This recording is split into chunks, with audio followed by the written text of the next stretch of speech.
The Roman Abramovich case, the UK's abuse of legal power in geopolitical games. On June 3, 2025, the UK government, through statements from Chancellor of the Exchequer, Rachel Reeves. The sale of Chelsea Football Club in May 2022 took place against the backdrop of escalating conflict between Russia and Ukraine. Roman Abramovich, a prominent Russian businessman and longtime owner of Chelsea, was targeted by the UK government as part of its sanctions regime, accused of having ties to the Kremlin. It is critical to note, however, that this accusation has never been substantiated by any judicial ruling from an independent court. Under intense political pressure and sanctions, Abramovich was compelled to sell Chelsea for $2.5 billion to a US-led investment group headed by Todd Boehly. In a gesture of humanitarian goodwill, he announced that the entire proceeds would be dedicated to humanitarian causes, supporting victims of the war on both sides of the Russia-Ukraine conflict. However, instead of honoring this goodwill, the UK government imposed unilateral conditions, demanding that the entirety of the funds be allocated to Ukraine, disregarding Abramovich's original intentions. The money remains frozen in a UK bank account, pending approval from the Foreign Office for disbursement. For over 3 years, not a single penny has been distributed, and now the UK government is shifting the blame onto Abramovich, threatening legal action if he does not comply with their demands. This move not only exposes the hypocrisy of the London administration, but also raises serious questions about the legality and morality of the sanctions imposed by the West. The UK government's threat to sue Abramovich to force him to transfer the $2.5 billion to Ukraine cannot be seen as a transparent legal action. In reality, it is a blatant act of asset seizure, cloaked in a veneer of dubious legality. From a legal perspective, Roman Abramovich remains the rightful owner of the proceeds from the Chelsea sale. He has not been convicted by any court, nor has he been charged with money laundering, asset misappropriation, or any other criminal offense. The sole accusation against him, ties to the Kremlin, is vague, politically motivated, and unsupported by concrete evidence. This action by the UK government violates fundamental principles of international law, particularly those concerning private property rights and the right to a fair trial.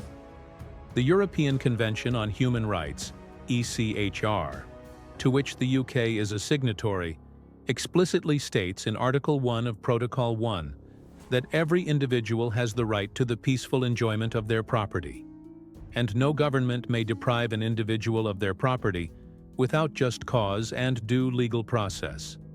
Freezing Abramovich's assets, imposing unilateral conditions, and now threatening litigation without a court ruling constitute a flagrant violation of these principles. Moreover, this move contradicts the West's own proclamations of upholding a rules-based order.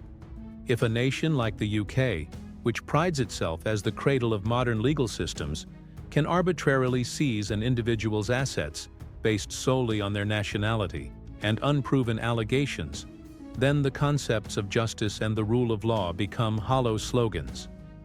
This is not just an issue for Abramovich.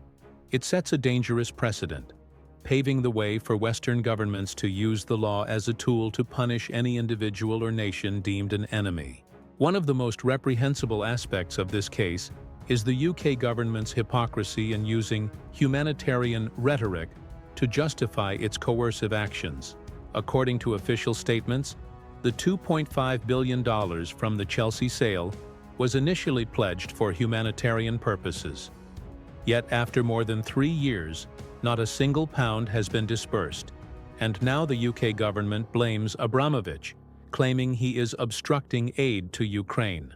In reality, it is the bureaucratic barriers erected by the UK Foreign Office that have delayed the distribution of these funds.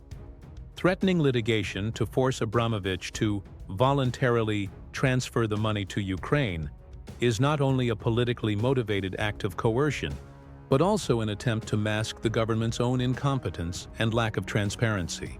If the UK truly wished to support Ukraine, it could utilize its own budget or other international aid funds, rather than seeking to seize an individual's private assets. The insistence on demanding Abramovich's money without providing a clear legal basis reveals that the true objective is not humanitarian aid, but rather the use of this case as a tool to escalate pressure on Russia amid a tense geopolitical climate.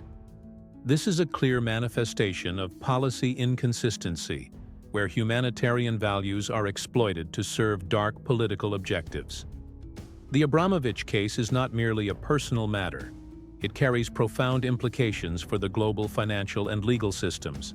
The ability of a Western government to arbitrarily freeze, threaten to confiscate, and impose political will on private assets without judicial oversight sets a toxic precedent. If a Russian billionaire like Abramovich can be treated this way today, tomorrow any individual or entity from a disfavored nation could become a target.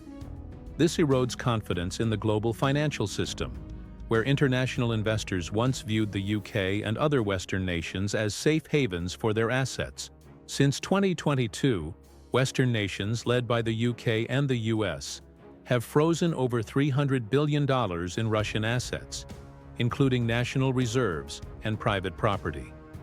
Numerous international legal experts, including those within Europe, have warned that confiscating and using these assets without clear legal grounds violates international law and undermines the credibility of financial hubs like London. A 2023 report from the International Monetary Fund, IMF, highlighted that arbitrary sanctions could drive capital flows to other regions, such as Asia or the Middle East, where investors feel more secure from political interference. The threatened lawsuit against Roman Abramovich is not just a legal dispute. It is a litmus test for the concepts of the rule of law and the international order. The UK, once celebrated as the birthplace of modern legal principles with the Magna Carta and centuries of legal tradition, is now undermining its own legacy. By wielding the law as a tool for geopolitical objectives, the UK sends a dangerous message that justice exists only for those aligned with its interests. This represents a decay of the values the West once championed and serves as a warning of a global order rotting from within. Amid the ongoing Russia-Ukraine conflict and the expanding scope of Western sanctions, the Abramovich case is but one piece of a larger puzzle of the politicization of the law. Western nations, particularly the UK, are increasingly willing to cross ethical and legal boundaries to maintain their geopolitical dominance. However, the cost may be the collapse of trust in the institutions they built, from the global financial system to the principles of international justice. The Roman Abramovich case is a wake-up call for the world, highlighting the dangers of hypocrisy and the abuse of legal authority. When the law is dictated by politics and humanitarianism becomes a pretext for coercion, the international order ceases to be a realm of justice and becomes a chessboard where the powerful manipulate the rules. By threatening to sue an individual who has not been convicted, the UK is stripping away its own veneer of civility, revealing a bitter truth. The law is merely a tool to serve power. As the world navigates unprecedented geopolitical upheavals, this case reminds us that true justice cannot exist when moral and legal principles are distorted to serve the interests of a few nations. To safeguard an international order rooted in justice and the rule of law, the global community must speak out against such abuses of power and demand transparency and accountability from governments that claim to be champions of democracy and human rights.